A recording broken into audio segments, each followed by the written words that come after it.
things really. And the basic coding concepts are used by every programmer in every program. So something that I went through was when I started was learning basic concepts like if statements or loops. And I was thinking, like, this seems too basic to be making stuff like Google or Amazon. But really and truly, the things you learn in your first couple of weeks of practice are things you're going to be using throughout your whole career. So, and even we're going to touch on a couple of these concepts later on. So why I learned to code. The reason why three main points I would suggest to learn how to code is, first and foremost, it really improves your problem solving skills. Like these are skills that you wouldn't only use in your career, but they're life skills that are transferable to anything you do in life really. And also, as I said earlier, programming is infecting every single part of our lives. So it just makes more sense to understand what is governing our society and being able to just appreciate it just a bit more. And also you can create stuff that adds value to yourself or to other people as well. You can build apps. Like someone here can be building the next Facebook, the next Mark Zuckerberg right here, who knows? Hopefully, just shout me if you make $1 million. But also, two important things to my heart is that we need more diversity in the technology sector as well. Like in the diversity reports made by the biggest tech companies, it's clear that the tech sector is dominated by white and Asian men. And it's quite alarming that if technology is affecting everyone in the world, why is not everyone representing the people? If that makes sense. Like, why is it that only a specific niche of the population is dictating what the whole world uses? That, to me, I think that's an issue. That's why I will always suggest, or I always recommend for people who are Black or especially women as well to get into technology as well, because we need people who offer different perspectives. And also, we need more people representing Jesus in the technology sector.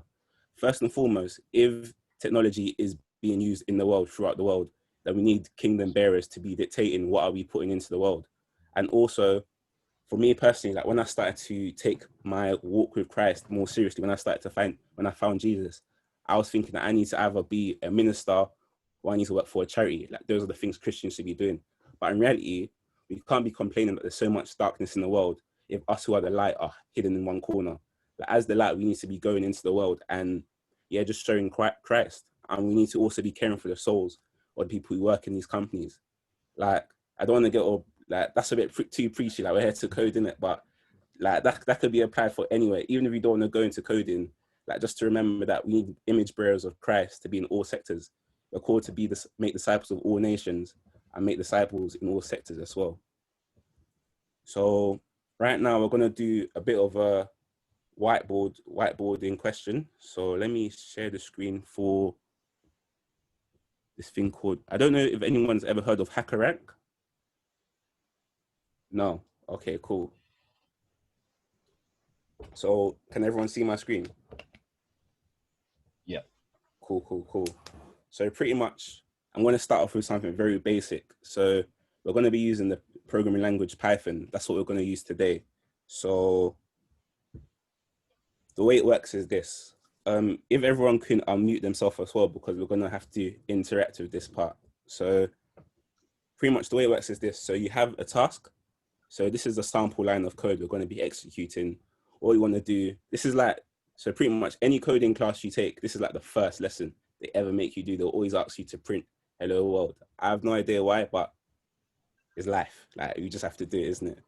But just so I'm not wasting anyone's time, can we all, just before we go into this, can everyone share like where they are at in like how much they know, what they're used to, just so we know how much time we're going to spend on this. So if everyone can go one by one. Yeah, I don't mind going first. So I did computing GCSE, to which we had to use Python as our main programming language. So I would say beyond that, I haven't really looked at anything, but I had some experience coding in Python before. Cool. And sorry, I don't have the names on my screen. Yeah. Go on, Sean.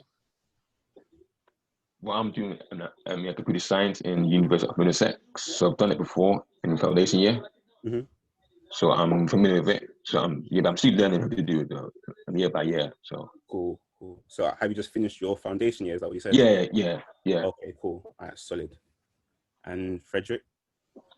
I'm just really interested in coding. I've been so for the longest time now.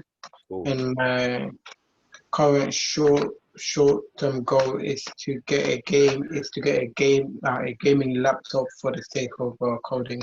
Cool. I'm interested in learning. All right, cool, solid.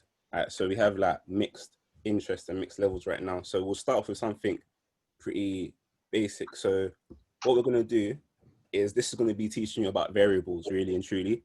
So it's just saying here an example that when you want to have a variable, so let's say the variable is called myString, then you could print, then myString is equal to the string hello world.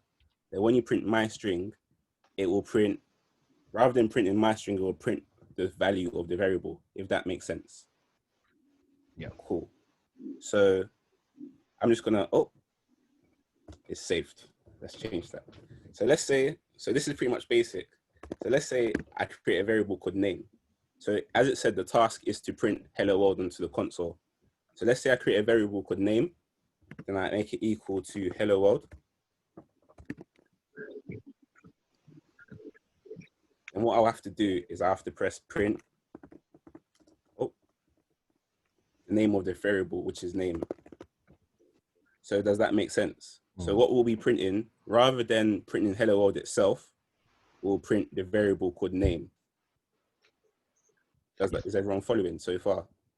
Yeah. Okay, cool. So that's just the use of variables right there. Then what we'll do is you can run it and it'll say processing and it'll say congratulations, you've passed it.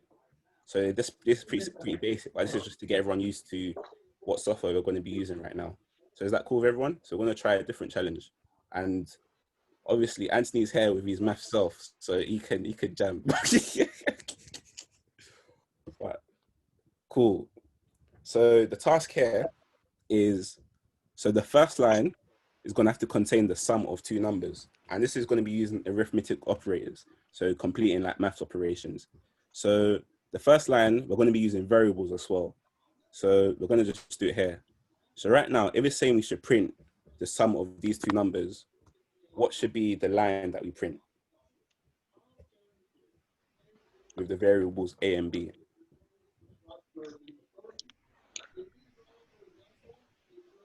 If it's supposed to be the sum. Okay. So I can start off. So if I was to write print, and the task is saying you want the first line should contain the sum of the two numbers, what should I write in this print statement? Because we have variables A and B, we'd want Mhm. A plus B, perhaps. Yeah, A plus B. Yes, that's pretty much it. So that's the first line.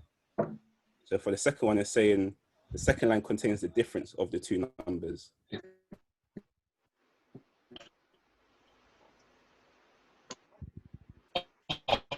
Okay.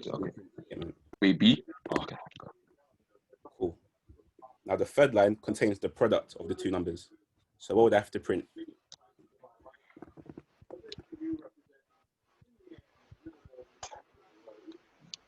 If I'm supposed to print the product of the two variables.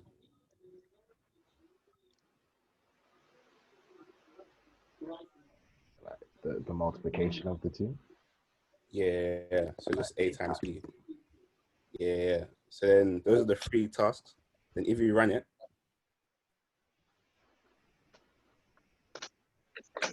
congratulations, you've passed it. So if that's making sense,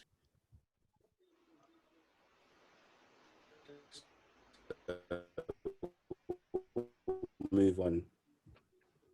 So now, yeah, cool, solid. So what we're going to be doing today is using if statements. So if statements is pretty much one of the fundamental parts of computer programming using conditional statements. So what we're going to be doing is giving an integer n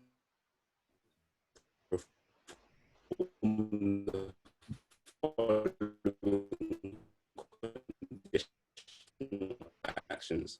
So I was like, it's so hot today. Like, I'm struggling here. Just a quick question, guys. So if n is an odd number, how do you prove that mathematically?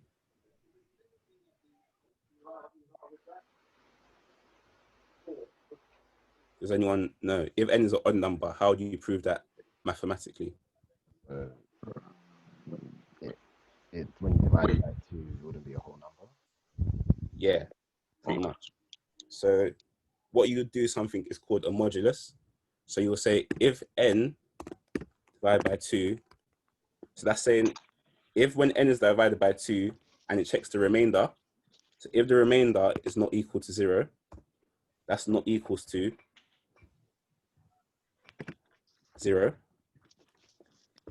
then print, I think it said print weird, something like that. Cool. Then what we do is we'll do another conditional statement. So this is else if. So we'll let you guys try. So what would we do if n is even? So what would you write? So let's say this is if n is odd. So this is what we write if n is odd. What do you think we'll write if n is even? Wait, would it be n something like n? Is it n? Yeah, remainder. Yeah, remainder. Yeah, that's the one. Mm-hmm. Remainder. Yeah, 2. Yeah, that was the one. Mm-hmm. That would be equals to even or equals to 1. Equals. I'm guessing you mean equals to 0. Oh, okay, 0. Okay. Yeah. So then, if that's to check if it's even, this is to check if it's odd. Sorry, if this is check if it's odd, this is to check if it's even. If that makes sense. So these are like, so what we're doing right now is conditional statements. So they're if statements. So if n is even, and also if n is in the range of 2 to 5. So how do you think you'll represent this mathematically? If is in the range of 2 to 5.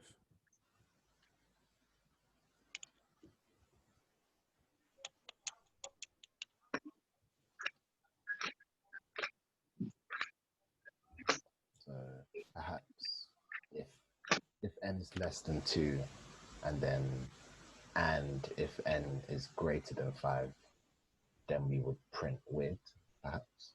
Or doing it the other way around, if n is between, I think maybe just using less than and more than signs, perhaps. Yeah, you're right. So what it's saying is that if n is greater than or equal to 2, so what you'll do is and if s is greater than or equal to 2, and if n is less than or equal to 5, then print, so this colon is just to say that it's within the if statement, then print not weird. If this is this making sense with everyone? Yeah. Get to that. Yeah. So now we'll do the third one. So if n, so we've done this one. So if n was even and within 2 to 5, print not weird. Then what would you do if you was to say if n is even and within the range 6 to 20? What would we do here? Wouldn't just be the same thing as the other one. Yeah, pretty much, yeah.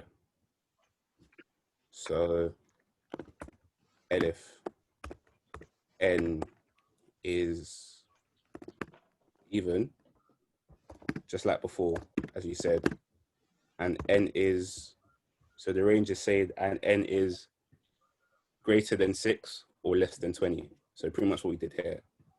So n is greater than or equal to 6, and n is less than or equal to 20. Then I think it said we should print weird, right? Yeah.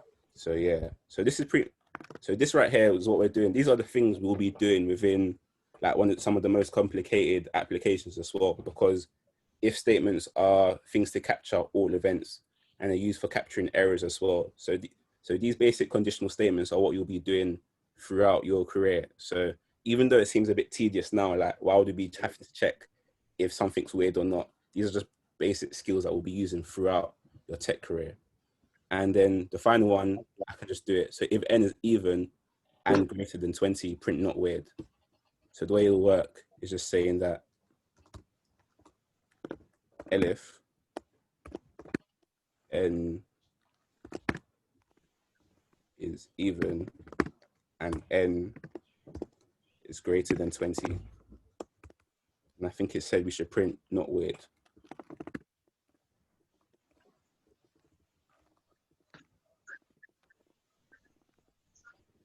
So are you guys happy with this? Yeah.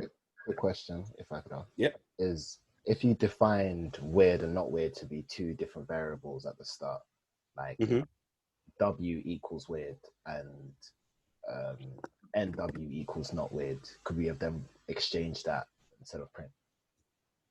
Yeah, we could have. So we can do that now actually. So NW equals not weird. So rather than putting weird, we could write W. Then we could put NW. We could put W. Then we could put NW. So that's pretty much, yeah, so you're pretty much using variables as well. We can run it. Oh, we've got an error. Where? Oh, yeah.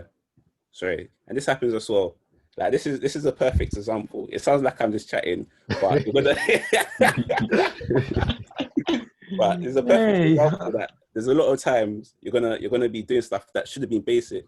Yeah. And this is what you call bug fixing. So you'll check here and check what are they talking about, and it will point saying this shouldn't be here, invalid syntax. So we'll look at the line that's saying, and as you can see, we put 2 N's, which was a typo. So we just get rid of that. Some will say I did that on purpose. Yeah, on purpose. Naturally. How? I did it. It was an accident. But, but yeah, as you can see, this was an example of coding. So what you guys have done is, if you haven't wrote code before, this is your first piece of code. You can screenshot it if you want to, and then you can post it on LinkedIn or something. I don't know. Wow. I'm not doing that. I don't know. Yeah. So was this like insightful for everyone? Was this like kind of helpful? Yeah. Yeah. Wait, like would you say like the computer's like the same thing as coding? Like when you make a mistake, the computer makes a mistake and you fix it. Yeah. So because we wrote a mistake, the computer didn't understand the language we were saying. So it's the same way. Like if I'm speaking, if I'm speaking English, but I'm saying one word that you've never heard of, you'll be like, pardon. Then I'll be like, oh, sorry, this is the word I meant. So it's just kind of like speaking a language that it understands. Oh, okay. So yeah. So hopefully that added some sort of value, like just seeing this is what code looks like, and just showing that even though things look like in English, so for instance, when we're talking about if n is even or if n is within the range 2 to 5, we don't just write that in English, but this is how we'll write it out so the computer understands what we're trying to say. So let me get back to the presentation. So hopefully that was interesting or Definitely. value. Cool. So moving on. So right now, we're just going to share some possible career paths that people take within coding as well. Because as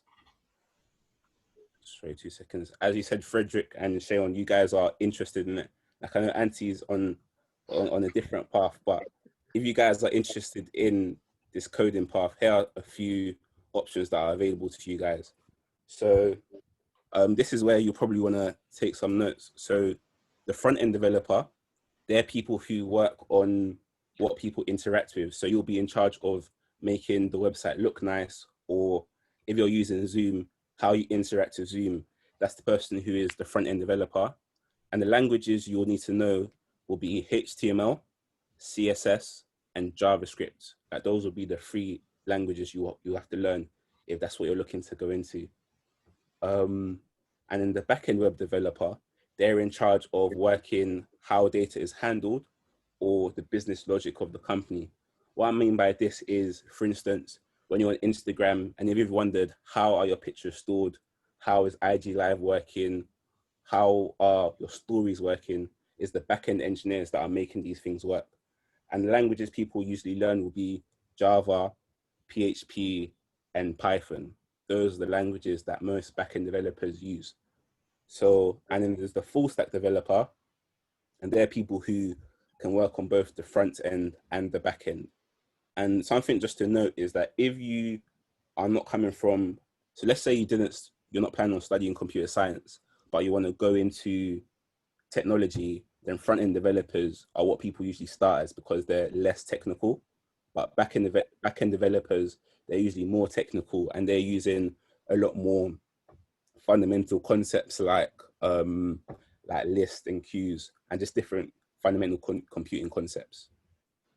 And then other career paths that are available will be mobile developers. So they develop native Android and iOS applications. And so then this is pretty much just using apps that you use on your phone. So, and if you want to be developing for Android, if that's something you're interested in, then you want to learn Java because that's the main language they use, or JavaScript.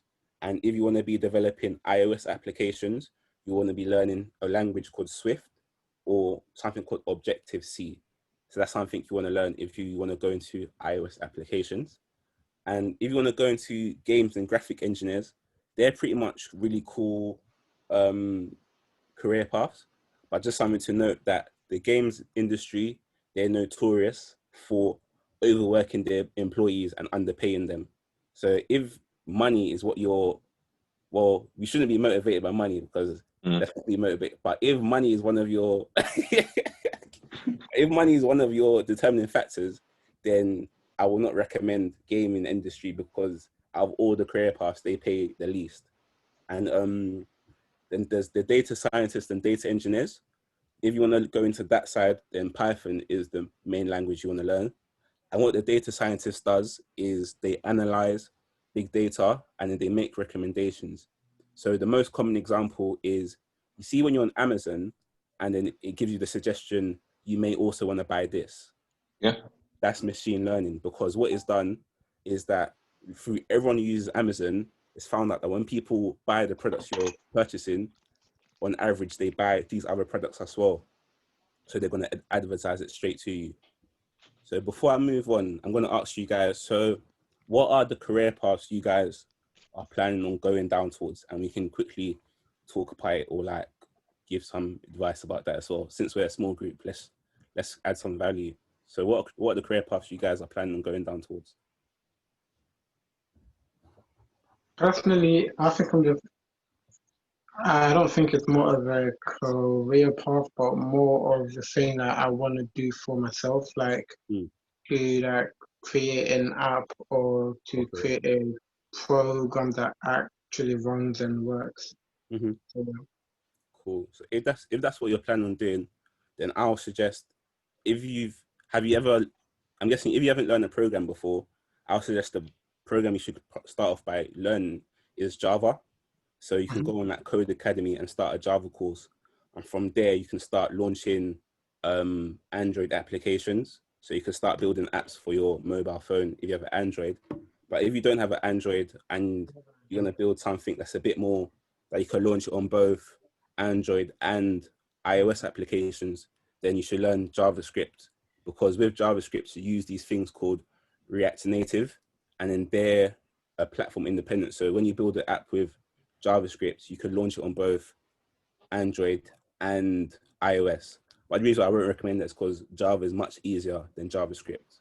So if you're looking to start building, do you have an Android phone or is it an iPhone you have? Android. Android. So even perfect. I'll say start learning Java. Then you could install something called Android Studio on your laptop, or when you buy your new gaming laptop, install Android Studio.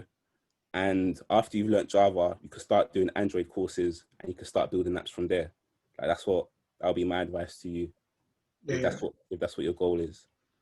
And how about you, Shane? What's your, where are you trying to go with this? Well, I'll say I want to learn new skills in coding, I read this each year, like for example, summer or Easter, looking for internships, looking for placements, paid or unpaid, and looking for coding, programming, mentoring, or programming mentoring training courses. So I plan to do one this summer, but I think it's probably never because of lockdown. So I'm doing it by Christmas time, if possible, this year or next year, summer 2021. Okay. Do you know? Is it with a company or how is it working? What's the thing you're doing? I would say like in a company, like with the the internship, and then the training course with the mentor. Mm-hmm. Yeah. Okay, cool. So my advice, if you just did your foundation year, are you going into first year next year? Yeah, this year. This year, sorry. So what I'll say is that internships are about to start opening. So pretty much like there's these things called spring weeks that banks do, which is like in April, they will do a week-long internship. And then there's all the big banks like Barclays, Goldman Sachs, JP Morgan. Okay. And that is a week where you come in, they pay you for it as well, and then they just give you lessons on these are the things you're going to be learning. Okay. So I'll say when they start opening usually around October, September. Okay. So let's keep an eye on the websites. As soon as they open, just start shooting out for applications for all of them. And because it's just a numbers game really, you just gotta throw in the numbers and hopefully one says yes, isn't it? So I'll say start shooting off applications for the spring weeks when they open. And it's been weeks, but the name on the website. So they're going to be on the website. So if you go onto, I can even, since it's only us, I can even quickly go on the website now. So what they do is, so I can pretty much, I know most just about what Barclays do because that's what I did. So I did a spring week at Barclays when I was in the first year. Okay. And then if you can see it, so it's just a spring week, and then they open up applications, and then you just hit on apply, and then you go to like their Spring Insight programs. Okay. And then because the application is not open, the link's not here yet. But once it hits September, there's usually like a link on the top where it says apply now. Just shoot off applications for there. And it's on all the other websites. Just type in. So I'll just say like go Google investment banks, take like top 10 list, and then just go on all the websites. Just type in Goldman Sachs Spring Week application. Type that in Google and just send off applications. Because spring weeks are the least competitive, because when you leave it towards summer internships and placement years and graduate programs, that's when it all becomes much more competitive. So start, the earliest you could start now. And also, what uni are you going to? University of Middlesex. Middlesex. Okay, cool. What I'll say to do is, even when you start, because of Corona, I don't know how popular it's going to be now, but when you see career fairs, just go to the career fairs and talk to everyone, even if you're in first year. Because when I was in first year, that's how I got my first internship at Iris. I just went to everyone and just said, can I do work experience? Because my first internship was unpaid. So I just did it for 2 weeks and I left. So, and then it's something you just throw on your CV as well. So once career fairs open, just go, like, it's about being confident really, because what you'll see in this life is that if you don't, the worst they can say is no. Like they can't kill you if you ask them. So just go to them, just be like, do you have any work experience I could do? And then if they say no, just move on and just shoot them emails, because hopefully they'll just give you their card. Shoot them an email, say, hi, I'm really interested in technology. Can I do 1 week at your office? Obviously, because of Corona, it's going to be a bit more difficult now, but we just got to move with the times. So when career fairs start opening back at your uni, they usually do either they'll do one for your freshers week when the uni opens, like first week of your uni. Then they'll do a freshers fair in January time, when it's like after your January exam, and there's usually career fairs throughout the year. Sorry, just keep your eye on them, and just go talk to the companies, and just shoot your shot, man. Like that's the best advice I can do. Like just be confident, really.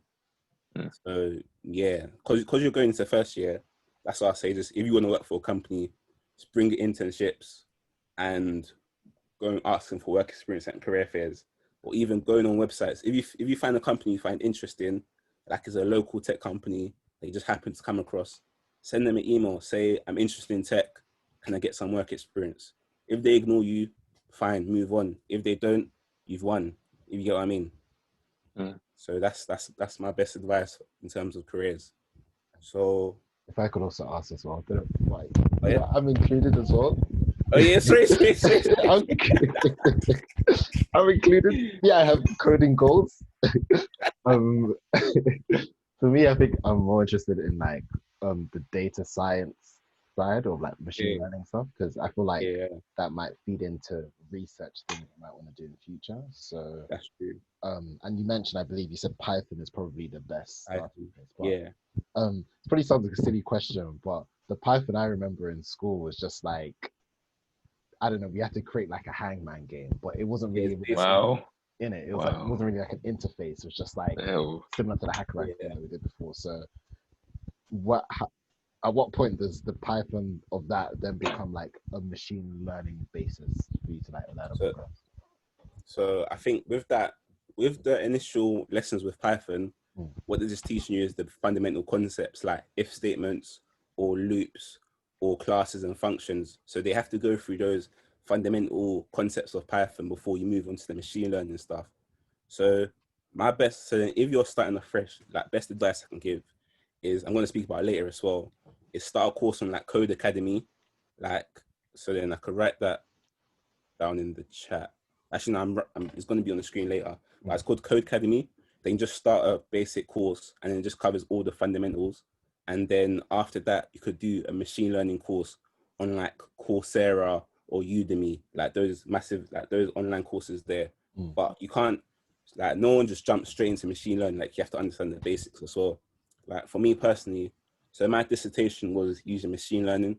So what my dissertation was on was pretty much I put in the job description or a CV and I taught my code how to understand what the soft skills and the hard skills are. So that's like machine learning at its core, and I was using Python.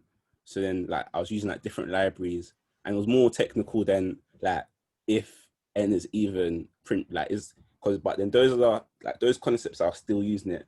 Like I was saying stuff like if skill not found, catch the error.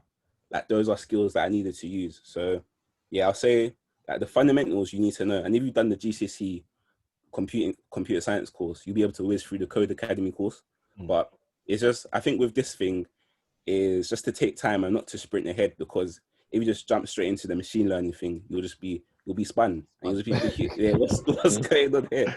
So it's always best to learn the fundamentals, then move on. Like it was just building blocks of knowledge really. So yeah, but Python's where it's at with data science and machine learning. Like people are arguing about the language called R, but nah, Python's much better because there's a lot more. What the hell? Oh, what the hell? What's R? Yeah, it's called R. It's weird. Like What the yeah, it's just called R. Yeah. Okay, winning. Yeah, you could. There's weird. So even now, as a language that I need to use for work called Groovy. Like there's weird languages out here. It's called Groovy. So. Question. Yeah. Does machine learning also have to do with like graphics and stuff? So machine learning is not really machine learning at its popularity. It's just mainly data science and stuff. But with graphics engineering and games engineering, then there's these. Then you're using game engines called I think it's called Unity. So like those like the main language for game design is called C. So in like C++, C#, all of those stuff. That's for like those hardcore PS4 or like proper PC games. Like that's what they use. Like machine learning isn't really used for game designs. That's the thing for game engineering is mostly just physics, really, physics and maths. Like that's what it fundamentally is. Like doing like latency and like doing like we did a module in it where it's like parallel programming and stuff. Like for me personally, I'm not a gamer like that. Like I don't find that stuff interesting. And I did physics at A levels and it didn't treat me nicely. Wow. So all of that, all the gaming stuff is heavy on the physics, like because you're dealing with space and like 3D spaces as well. So there's a lot of physics inside it as well and math.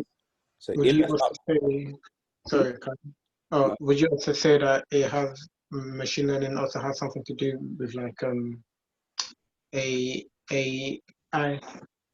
AI, yeah, AI, yeah. So AI is a form of machine learning because AI is just basically the computer learning, and that's what machine learning is. So yeah, if you're interested in AI, then you should definitely go the machine learning route, because there's different levels to AI as well. Where you have AI that is just pretty much, it learns how to respond to certain inputs, but then you have true AI, which is pretty much fiction, where it's just talking about consciousness and like being like a human, but we don't even understand consciousness ourselves. So I don't see true AI coming anytime soon. But I feel that's more so like an ethics debate rather than computer science debate. But yeah, like as you can see, like computer science is in everywhere. Like I was reading an article one day saying, should robots get baptized? Like The hell? yeah. So it's weird. Like technology is going down a really weird path right now. So yeah, but if you're interested in AI, then I'll definitely say start off with the fundamentals, then the machine learning, then move on to the AI route if that's something you're interested in. So we could, like as I said, these are resources that I recommend if you want to note them down. So Code Academy is the course for just fundamentals. They do really good courses. They're really interactive. Then Udemy and Coursera and Udacity, you can browse all three of them. Some lessons are paid, but the investments really, like I've done a couple on Coursera, I think, and they're really helpful. So those are free. So I'll say if you're starting a language, start off with Code Academy if you want to learn the basics, because they're really good for teaching basics. But if you're looking for something a bit more like machine learning or something, then jump on one of those bottom three and just type in machine learning course and look at the reviews and just pick one. So yeah.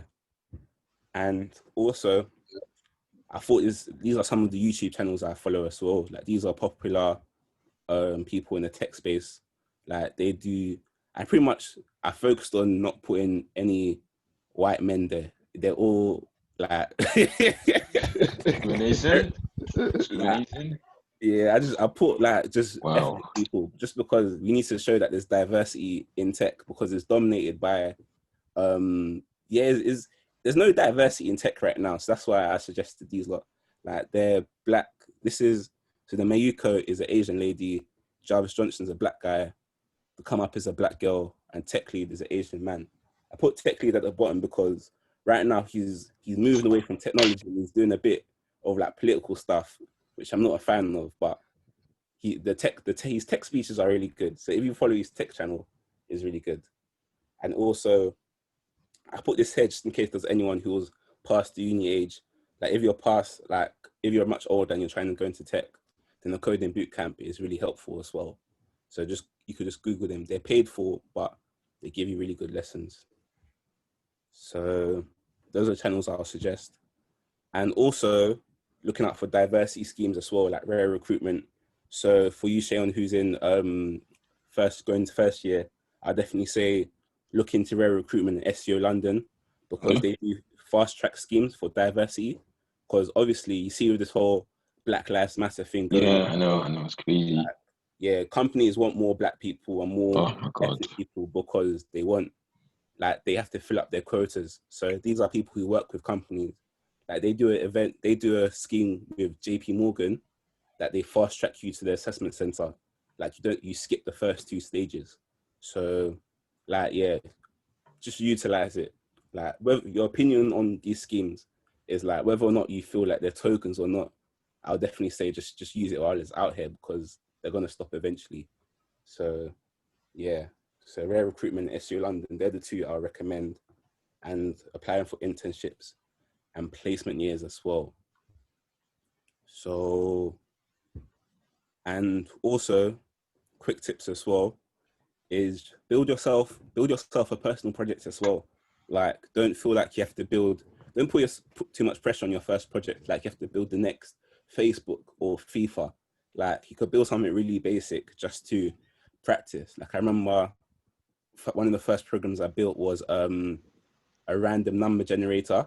Like I used it to flip a coin, so it will randomly print either heads or tails, and I was using it to like make decisions. Like is basic stuff. Like this is like 4 lines of code, but it's just to get yourself in the mood of it and just practice. So yeah, don't put too much pressure on your first project. Like you could build something really basic. Even just Google Python projects for beginners or Java projects for beginners, and yeah, they add value. And also when you're applying for jobs as well, it gives, rather than just saying I did a course, you can say this is what I built, this is what I learned, all of that stuff. And practice questions on HackerRank. Once you've started to learn the fundamentals, just challenge yourself really. Like there's HackerRank questions that I just don't bother with because they're too hard, but like it's really challenging, and it helps you with your like approach to coding as well. And the final tip I'll say is network with people on LinkedIn. Like if you see someone with a career title you like, shoot them a message. Like it's about being confident, isn't it? Like if you see someone who's like a software developer at Google, they might hear you, they might not respond, but there's the odd person who will respond, who will give you some time to call with them. So yeah, if you don't have a LinkedIn, I would definitely suggest make one and just start shooting random messages. Like, because before I used to feel like, am I being a beg? Am I being annoying? But you got to do what you got to do, really and truly. Like that's my best piece of advice. And yeah, that's it really. So that's, if you want to add me on, if you want to add me and send me a message, feel free. I see everyone doing it, so I was like, so if you want to send me a message, feel free. Like I'm happy to talk about stuff. Or if you want to send me an email, then like if you want to discuss anything further, like please do, because the first, like I wish there was people who were, like there's people who are further along than me that I speak to, and I find it helpful. So if this is a space you're trying to get involved in, shoot me an email and we'll definitely get some time on the phone to talk more in depth. And yeah, so do you guys have any other questions? Just about anything regarding coding or anything in the tech space or jobs? Yeah. Like we're both like interviews in that. We're both interviews, like also, and like if they go to interview and ask for the job, yeah, like we're involved with that, with the companies and the resources. Oh, if you mean interview practice? No. In the companies, for example, companies for internships, you said about like when you go in the interviews you have to do, like in the interview. Okay, yeah, there are interviews. Okay. So, so I know more in depth the investment banking technology route. So for the spring, so it gets harder the further along you go along. So the interview for the spring week is the easiest because it's not really coding. It's more so like questions like, what was one question I got? It was like, if you meet someone who's a director, what are you gonna say to them? Or like, if there's a dispute in the team, how do you handle it? So more so situation questions. But when you move to the summer schemes and the graduate programs, that's when they're more so technical questions, because the roles are more technical. Like they'll be giving you questions on JavaScript, on Java, and they'll be giving you questions on the language you're most comfortable with. But the thing we found out is that you see in HackerRank, those are the type of questions they take. So even when you're preparing for interviews, start doing HackerRank questions, start practicing, because that's the same website they use. So like later on when you go onto the HackerRank website, you're gonna see there's two options. So I would say for companies or for developers, and companies use HackerRank to interview their people. So yeah, there's an interview process. And I know there's an interview process for like companies like Amazon, Google, and Facebook, and their interviews are a lot more technical. Their interviews, they use HackerRank as well a lot of the time, but their interviews offer a lot more like harder questions just because they're more of a technical company. So yeah, before you prep, so you want to prep for interviews, definitely do the HackerRank questions. Yeah. Just, I think we have time like maybe for one more question. So by like 10 past, we kind of have to go back. So I don't know, Fred, if you had anything you wanted to ask. I'm good. Yeah. Sorry? No. Okay, cool. Just one more thing from me, I would say, is what has it been your experience like entering, because you've mentioned diversity being a problem within the tech space, and maybe at your role in Barclays, maybe you might be in the minority there. So what's it been like navigating that space of being in the minority, and like, have you felt imposter syndrome? Have you felt like, oh, I shouldn't be here, or has it been empowering to be like, oh, I'm pioneering the way for others, or Yeah. I think there is a bit of imposter syndrome, because when you get there, it's like everyone else in your cohort who are like the same age as you, they're all like, so I remember when in summer when I was working, there was in the class of 30, there was one other black person. And so it feels like it can feel a bit weird. And also when you look at your managers and people who are above you, there's barely any people who look like you. Like, they're all white or Asian men. Like, my manager and my whole team was white and Asian men. So I kind of felt like a bit weird about it. But I think to navigate it is just to understand that you have every right to be there as much as they do. That's what I had to teach myself. And also another thing is that there's people, like everyone who's from like the black or minority background, everyone who's from the black or minority background who are above you, like who are more senior positions, when you shoot them an email, they're more likely to talk to you. So I had meetings with like directors who are black that just offered me advice. So yeah, it's a bit weird, but when you go, like, there's people around to support you, and there's a lot of like black. So there's a network called Embrace, which is a black network where they all support each other. But as for me personally, I didn't find like any challenges, because I was like, there was no sort of like racism whatsoever like that, like, because HR will come. But in terms of like just feeling comfortable, yeah, there's an element of that, but you just got to move on and find people who support you, and also make friends with people who don't look like you as well. Like, that's one thing I had to learn. Like, it can't be only black people I'm friends with. Like, I had to make friends with everyone. So yeah, that's it really.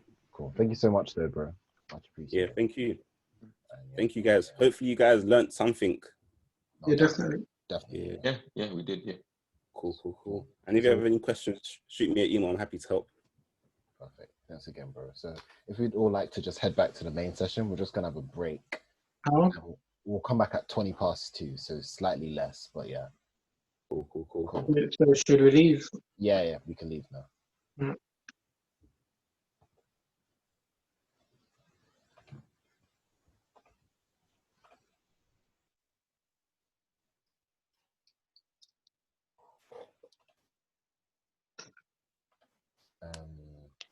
Okay.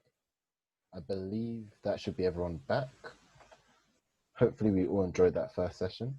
And so now we're just going to have a bit of a break, slightly shorter, apologies, but if we can all be back by 2:20, that would be great, please. So yeah, by all means, take a break, go get a drink, do whatever you need to do. But if we could be back by 2:20, that would be great. Thank you.